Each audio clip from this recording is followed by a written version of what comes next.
কি তুমি এটা সরাতে পারবে না বুঝি? আমি পারবো না, তবে আমার বাবা নিশ্চয়ই পারবে। তুমি এখানে দাঁড়াও, আমি আমার বাবাকে ডেকে নিয়ে আসছি। ঠিক আছে, তুমি জলদি করে এসো কিন্তু, নয়তো আমি এখানেই আটকা পড়ে মারা যাব।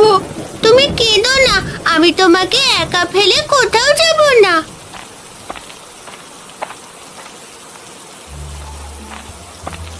আরে ও দিদি, তোমাদের বাগানে সব কলা গাছ তো ভেঙে গেছে। রতনদা এবার কি করবে গো? হ্যাঁ কানাইদা, বুড়িমা সব বলেছে।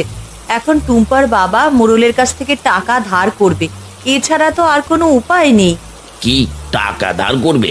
তার মানে রতনদার বাড়িতে অনেক টাকা থাকবে। তাহলে আজ রাতেই ওই টাকা আমি চুরি করব।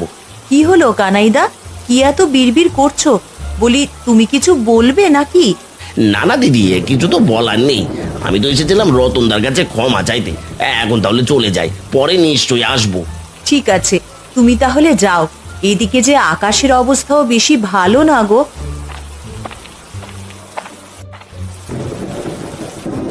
এ কি, মেয়েটা আসছে না কেন? সে কখন গেছে, এখনো যে ফিরে আসলো না। বলি, মেয়েটা আবার আমাকে দেখে ভয় পেল না তো?